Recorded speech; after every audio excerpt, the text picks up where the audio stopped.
Eh bien, salut tout le monde, c'est Frenetro, j'espère que vous allez tous très bien, parce qu'en tout cas, moi ça va super.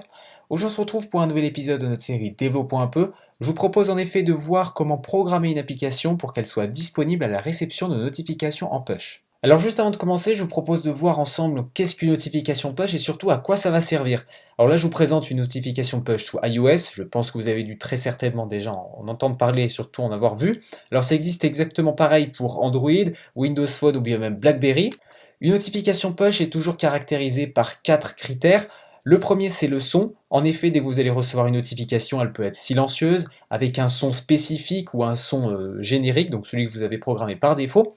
Vous avez ensuite le message, comme vous pouvez le voir ici, que vous pouvez envoyer vous-même ou que l'application créera elle-même. Le badge situé en haut à droite est également généré par des notifications. On va voir qu'il a été envoyé par l'utilisateur qui vous envoie une notification via un serveur ou bien même directement par l'iPhone lui-même quand vous allez envoyer des notifications de type local. Et puis enfin, le dernier critère, c'est sans doute que vous pouvez jouer des notifications push quand l'application est éteinte, complètement fermée, votre téléphone, vous venez juste de l'allumer, vous pouvez déjà être en mesure de recevoir des notifications push du moment où vous avez accepté ce service dans l'application. Attention néanmoins à ce critère qui peut être très dérangeant pour l'utilisateur. En effet, vu que c'est un message qui est intrusif, qui peut apparaître à tout moment, même si l'application est fermée, il faut surtout ne pas en abuser, sinon l'utilisateur va vous désactiver le service de notification et ça servira plus à rien, ou alors carrément supprimer votre application. Voilà, donc on a fini de présenter globalement les notifications push, à quoi ça sert. Comme vous avez pu le voir, c'est vraiment un must-have, de nombreuses applications l'utilisent et pour cause, c'est vraiment un excellent moyen de communication. Alors maintenant, on va rentrer un petit peu plus dans le technique. Je vais vous présenter les différents types de notifications qui existent parce que nous, on voit qu'il n'existe qu'un seul type de notification quand on est utilisateur lambda. Néanmoins, il faut savoir qu'il y en a deux. Il y a le type local et de type serveur. Alors cet épisode sur les notifications va être relativement long, donc je vais le séparer en 3 épisodes, donc un pour le local, un pour le serveur et puis un dernier enfin pour créer son propre serveur de notification push. Afin de vous aider au choix de type de notification pour votre application, je vous propose de voir une description globale de chaque type pour vous aider. On utilisera les notifications de type local quand la date est connue à l'avance, donc si par exemple vous souhaitez faire une application de type rappel ou bien même d'alarme, eh bien sachez que les notifications locales sont là pour ça. Alors rapidement, comment ça fonctionne? Via un déclencheur, donc un button ou un timer, vous allez mettre en place les notifications, donc renseigner le son, le message, le badge, ou bien même la date auquel elle devrait sortir, donc ça sera en secondes, on y reviendra un petit peu plus tard là-dessus. Une fois ce temps écoulé, la notification va alors apparaître. Si le téléphone est éteint pendant ce moment-là, l'application va alors le détecter et l'afficher au prochain redémarrage. Voilà pour les notifications de type local, on y reviendra un petit peu plus tard dans un autre épisode. Je vous propose maintenant d'aborder les notifications de type serveur. Alors cette solution elle est optimale quand la date n'est pas connue à l'avance. Donc par exemple vous faites un site internet, vous postez des articles et donc vous faites une application iOS qui recensera tous vos articles. La notification de type serveur est donc plus appropriée. Pourquoi? Eh bien parce que vous ne savez pas quand un article va apparaître. En effet, par exemple, vous pouvez faire 3 articles par jour, un article par jour, etc. Donc dès que vous postez un article, boum, vous pouvez l'envoyer à tous vos utilisateurs sur l'application. Bon, vous l'aurez compris, les notifications via serveur sont beaucoup plus flexibles, beaucoup plus importantes. En effet, vous pouvez faire ce que vous voulez avec. Vous pouvez envoyer des messages n'importe quand, n'importe où, à tous les utilisateurs d'un seul coup. Donc c'est vraiment super pratique. Néanmoins, comme vous pouvez le voir sur le schéma ci-dessus, eh bien c'est pas aussi facile à mettre en place que les notifications de type local parce qu'il va falloir passer par un serveur provider, un serveur tiers si vous préférez. Alors là, je vous montre un petit peu comment est-ce que ça va se passer. Alors là, donc on a notre appareil iOS qui va donc se connecter directement en SSL, donc en connexion sécurisée au serveur d'Apple Push. Donc là, aucun souci, il se connecte. On va lui renvoyer un token, donc c'est un identifiant unique, une sorte d'empreinte pour l'application, donc pour les notifications push, pour qu'on sache en gros à qui l'envoyer. C'est une sorte d'adresse. Donc ce token va être ensuite envoyé à votre application. Donc votre application connaîtra le token qui sera retourné par les serveurs d'Apple. Et votre application va donc l'envoyer, donc toujours ce token, au serveur tiers. Alors le serveur tiers, qu'est-ce que c'est? Eh bien c'est comme Urban Airship, Pushwoosh, plein de services comme ceci, qui vont vous permettre de faire le relais et d'envoyer les notifications push via un site internet ou un logiciel plutôt facilement. Donc en gros, le serveur tiers, si vous préférez, il va agir comme une grosse base de données qui va recenser tous les tokens qui auront accepté de recevoir des notifications push. Donc on peut y retrouver énormément d'appareils, hein. C'est tous les utilisateurs qui auront cliqué sur oui au petit pop-up, en gros, qui vous demande si vous voulez recevoir une notification push, oui ou non. Donc dès que vous cliquerez sur oui, ça va envoyer le token et le mettre en place dans le serveur. Alors comment tout ceci fonctionne? Vous allez vous connecter à votre serveur tiers via un panel web, via une application par exemple. Vous allez ensuite renseigner votre notification push, donc par exemple le son qui sera joué, le message, le nombre de badges qui seront affichés sur l'application. Une fois la notification configurée, il ne vous reste plus qu'à l'envoyer. Donc vous allez l'envoyer à tous les utilisateurs qui ont accepté de recevoir une notification push, donc en gros à tous les tokens. Alors ce qui est génial aussi, j'ai oublié de vous préciser, c'est que ça fonctionne également sur iOS, mais également sur Android et Windows Phone. Donc en gros, vous allez pouvoir envoyer une notification push à tous vos utilisateurs sur iOS, tous sur Android et tous sur Windows Phone. Donc ça, c'est juste génial et c'est pour ça que les notifications push sont énormément utilisées aujourd'hui. Eh bien, sans plus attendre, je vous propose de vous rendre sur le site pushwoosh.com, je vous mettrai le lien dans la description de la vidéo, et on va commencer directement par créer un nouveau compte sur ce site. Donc on va cliquer sur Start Now en haut à droite, on va se retrouver sur la page d'enregistrement. Donc là je vais le remplir de mon côté, je vous propose de le faire également, et on se retrouve un petit peu plus tard pour que je vous explique à quoi ça va nous servir et surtout quel est ce site. Eh bien ça y est, j'ai désormais créé mon compte, je me suis logué. Alors on va voir ensemble pourquoi est-ce que j'ai sélectionné Pushwoosh pour ce tutoriel. Alors premièrement parce que Pushwoosh c'est un site que j'apprécie, que j'utilise énormément. L'interface est propre, c'est soigné, vous allez voir c'est très simple d'utilisation, mais il y a une chose qui est vraiment super intéressante également. Comme vous avez pu le voir, sur Pushwoosh vous avez plusieurs catégories. Vous avez le membre Premium, Gold, Platinum et vous avez aussi le Free. Alors là actuellement on est en trial, à chaque fois qu'on va créer un nouveau compte on va être en trial pendant 30 jours je crois, sur la version Premium ou Gold, je sais plus trop. Enfin bref, une fois cette période épuisée, vous allez passer en Free. Et je peux vous garantir que l'offre gratuite est plutôt très intéressante. Premièrement, vous pouvez déjà envoyer un nombre illimité de notifications push, donc ça c'est bon à savoir quand même. Vous pouvez également activer les notifications HTML qui s'activeront quand vous lancerez une notification. Donc par exemple, vous envoyez une notification, l'utilisateur va la toucher et ça va lancer un petit pop-up. Donc vous aurez une page HTML qui sera générée par vous-même, donc ça c'est intéressant également. Donc si on descend un petit peu plus bas, on a applications ici. Donc là, on va pouvoir mettre en ligne 5 applications qui utiliseront le service gratuit de Pushwoosh. C'est correct, après je pense que vous pouvez créer d'autres comptes, je vois pas trop où est le problème. Ensuite après on a RSS Feeds, alors ça c'est une fonctionnalité qui est juste énorme. En gros vous allez pouvoir ajouter un flux RSS, donc pour les personnes qui ne savent pas ce que c'est un flux en XML donc qui est généré par le site internet et qui va contenir toutes les informations récentes du service. Donc si par exemple vous avez un site internet sous WordPress, et bien dedans vous allez voir tous les articles que vous avez ajoutés du plus récent au plus ancien. Pareil pour les chaînes YouTube par exemple.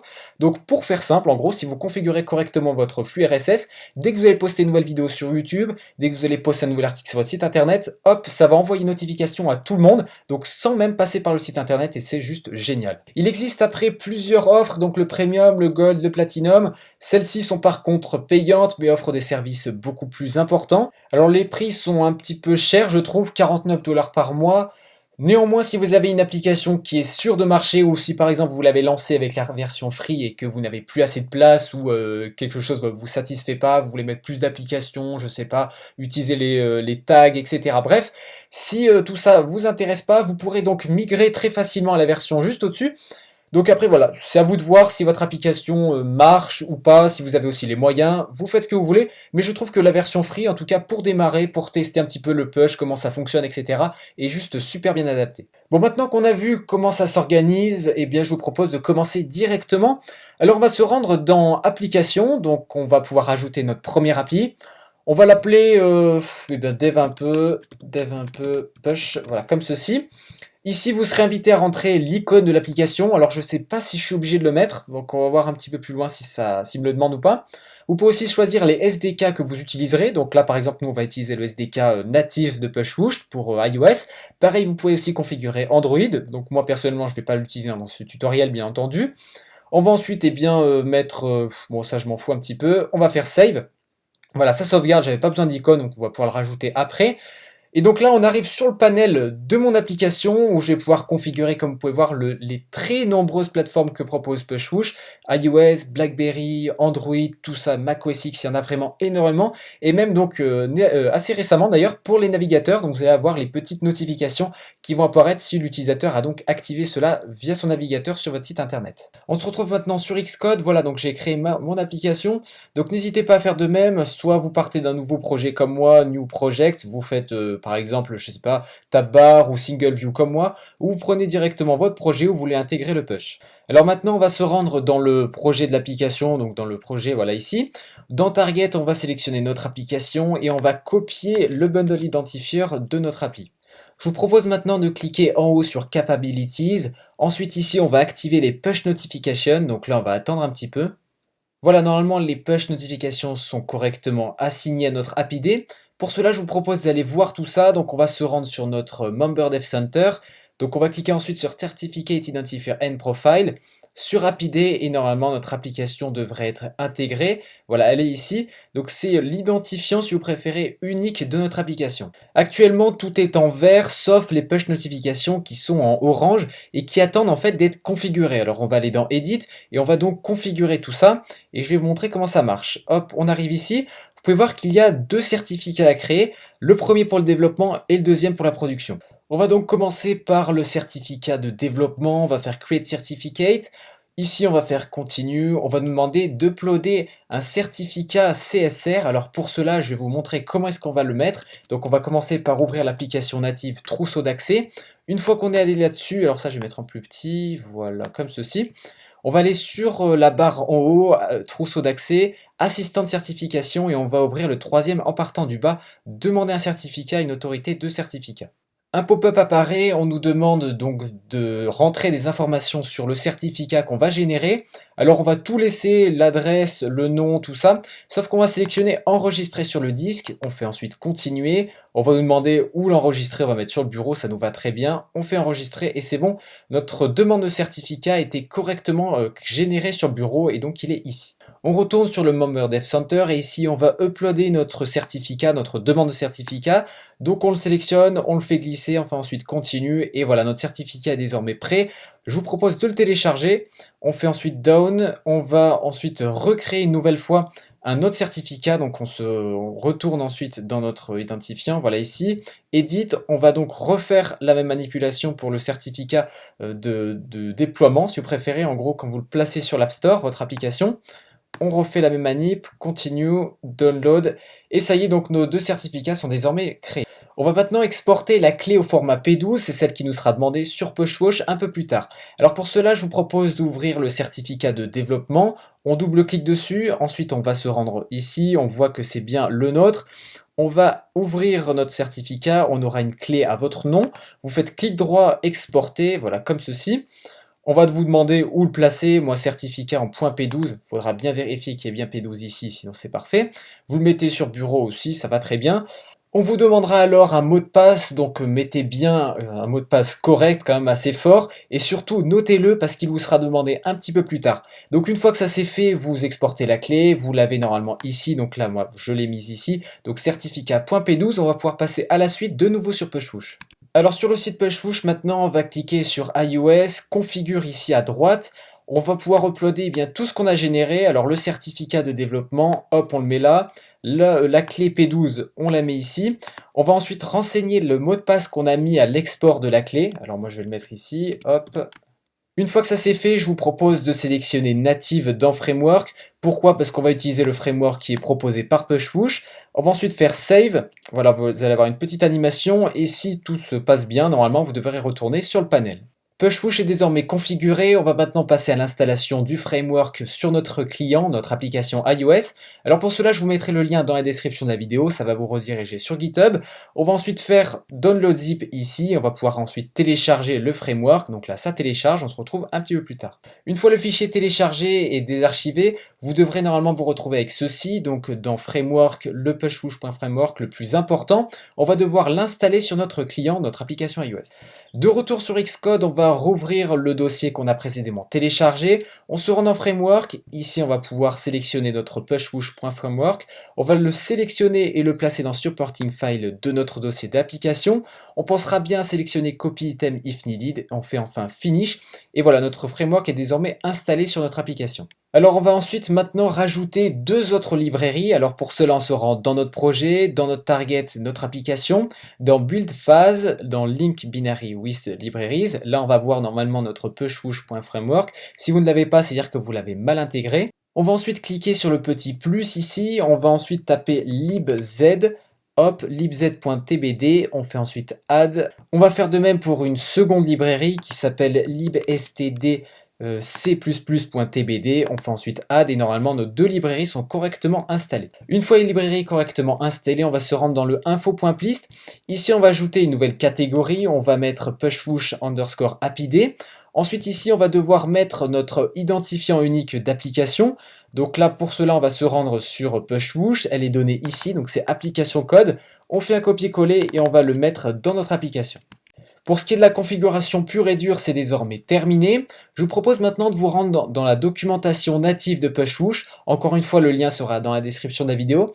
Ici, on va y retrouver justement le code qu'on va devoir faire en copier-coller pour pouvoir mettre dans notre application. Donc c'est très important également. Alors le premier, c'est celui-ci, donc je vous propose de faire de même. On va se rendre donc dans le appdelegate.m. Hop, appdelegate.m. On va faire un copier-coller justement de ce qu'il nous propose.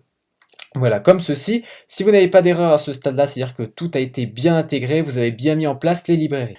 On va faire de même pour le second, donc on va prendre le contenu ici, voilà, parfait. Alors, petit point aussi, si vous avez déjà quelque chose dans cette fonction-ci, sachez que vous pouvez très bien la mettre plus haut ou plus bas, donc là, vous pouvez très bien rajouter du code, il n'y a aucun problème. Si vous avez comme moi un petit warning, je vous propose de suivre cette même méthode. Donc on va enlever l'import de notre librairie, on va le mettre dans le header, voilà comme ceci, et on va rajouter en fait le delegate de pushwoosh, donc c'est pushNotification.delegate. Si c'est en vert, normalement ça devrait le faire. On se rend dans le M, et si on fait un build, voilà, le warning a disparu. On va encore copier ceci, donc là c'est les fonctions delegate qu'on va devoir rajouter, donc là vous pouvez les mettre ici, aucun problème. Il y en a ensuite une toute dernière, c'est celle-là, alors elle est optionnelle, c'est le handler. En gros, si vous préférez, à chaque fois que vous allez recevoir une nouvelle notification, vous allez passer dans cette méthode. Alors là actuellement, qu'est-ce que ça fait? C'est dès qu'on va recevoir une nouvelle notification, ça va afficher ceci dans la console. Donc bon, vous pouvez mettre du code, hein, pas de problème, vous pouvez en rajouter. Donc voilà, c'était un petit truc, si vous voulez pas le mettre, voilà, vous pouvez, c'est un petit truc optionnel. Voilà, c'est désormais terminé, on se retrouve un tout petit peu plus tard, je vais lancer l'application sur mon iPhone. Alors attention à ne pas lancer l'application sur le simulateur, si vous voulez essayer justement les notifications, ça ne fonctionnera pas sur le simulateur, donc faites-le vraiment sur un appareil réel si vous voulez voir si ça fonctionne. Alors juste avant de lancer notre première notification push, je vous propose de vous rendre sur l'application iOS, de lancer une première fois l'application donc sur votre téléphone ou votre iPad, ce que vous voulez, du moment qu'il soit réel, de lancer l'application et de répondre au oui, donc si vous voulez recevoir une notification push, bien entendu. Une fois que ça c'est fait, on va attendre environ un quart d'heure, 10 minutes. Moi ça a été plus vers les 10 minutes pour que le site se mette à jour et justement que votre iDevice soit pris en compte dans les services push. Pour savoir si vous êtes apte à recevoir des notifications sur votre appareil, il vous suffit donc de recharger la page de votre panel, c'est très important, et donc à droite ou bien même à gauche ici, vous allez pouvoir voir combien d'appareils ont été enregistrés sur votre application. Donc là actuellement vous pouvez voir que j'ai un appareil qui est actif et puis un qui est aussi enregistré. Donc là c'est parfait, je peux envoyer une notification push à mon appareil. Pour lancer votre premier push, vous rendez dans Send Push ici, vous cliquez, vous serez invité maintenant à renseigner votre message. Alors là, je vais mettre par exemple bonjour, voilà comme ceci. Je vous mettrai après une vidéo où je reçois plusieurs notifications en vous montrant ce que ça fait, comme ça vous voyez au moins. Vous pouvez aussi mettre des emojis, alors ça c'est plutôt sympa. Alors par exemple, voilà, on peut mettre allez, un avion. Ensuite, vous avez donc plein de choses à voir. Vous pouvez mettre en français, en allemand, etc. en fonction justement de votre application, si elle est compatible avec d'autres langages. Si on descend un tout petit peu plus bas, on peut voir qu'on peut sélectionner justement la notification pour chaque appareil. Donc c'est-à-dire qu'on peut modifier la notification pour Android, sous BlackBerry, etc. Donc on va pas trop rentrer dans les détails. C'est via ce petit curseur justement on va pouvoir envoyer la notification à toutes les plateformes ou bien juste à une seule qu'on va pouvoir sélectionner, par exemple iOS ici. Bref, on va pas trop rentrer là-dessus. Les badges, alors là, voilà, comme vous pouvez le voir ici, on va pouvoir les sélectionner. On va pouvoir mettre par exemple un badge. le nombre de badges que vous voulez, vous pouvez les rajouter en fait directement via la notification et ça c'est plutôt sympa. Le son, si vous voulez un son spécifique ou non, si vous voulez qu'il soit que la notification pardon fasse du bruit ou non, etc. Alors là, vous avez énormément de paramètres, aussi la date d'expiration de la notification, si au bout d'une semaine ou bien même carrément de 2 heures elle expire. Voilà, je vous laisserai découvrir tout ça, mais on va tout de suite envoyer notre premier push. Une fois votre notification push correctement configurée, je vous propose de la soumettre. Alors c'est parti, on va appuyer sur Whoosh en bas à droite. Une fois que ça c'est fait, on va pouvoir la sauvegarder en preset, c'est-à-dire en modèle si vous préférez, si vous voulez la retravailler plus tard, la renvoyer, etc. Donc nous on va faire Whoosh directement et c'est parti, la notification est envoyée. Et donc là voilà, comme vous pouvez le voir, je viens de la recevoir sur mon iPhone. Donc si je tape dessus, et bien normalement voilà, je suis redirigé sur mon application où il n'y a absolument rien, c'est totalement normal, vu que j'avais pris une template totalement basique, mais c'était voilà pour vous montrer une notification que ça fonctionne bien. Alors on va juste tester avec voilà les badges aussi, ça peut être sympa. Donc là par exemple, regardez, je vais mettre à 80, vous allez voir à quoi ça sert. Hop, on va aller dans Whoosh, c'est parti, on va renvoyer ça. Hop, la notification va s'envoyer. Et donc là, comme vous pouvez le voir, j'ai maintenant 80 en notification, en badge, pardon, qui viennent de s'afficher. Alors vous avez pas mal de choses à regarder. Par exemple, vous pouvez aussi les programmer. Par exemple, vous pouvez le mettre pour 19h57, etc. Vous pouvez les programmer à l'avance. Donc ça peut être plutôt intéressant. On a quoi d'autre aussi? On est dans les actions. Voilà, on peut ouvrir soit l'application. Donc ça, c'est de base. Dès que vous allez toucher la notification, ça va ouvrir votre appli. Sinon, ça va ouvrir un lien ou alors carrément une page HTML que vous pouvez créer vous-même, et ainsi de suite. Voilà, vous avez énormément de fonctionnalités, je vous laisserai tout découvrir vous-même. On va juste s'envoyer une petite notification, la même, mais sans bruit, pour que vous voyez comment ça fonctionne. Donc là, on va aller sur Silent Push, hop, il ne se met pas en veille. On fait Whoosh, et là, c'est parti, notification. Hop, on va voir ce que ça donne. Et voilà, cette fois-ci, elle s'affiche comme tout à l'heure, mais cette fois-ci sans son. Et bien voilà, c'est donc la fin de cet épisode. J'espère en tout cas qu'il vous a plu, que vous avez réussi à installer les notifications push sur votre application. On se retrouve très prochainement pour un nouvel épisode où on va parler de notifications de type local. Et puis enfin un dernier épisode que je ferai où je vais vous présenter comment créer son propre serveur tiers pour pouvoir lancer les notifications via son propre serveur. C'était iPhone Intro, on se retrouve l'année prochaine. Allez, ciao tout le monde.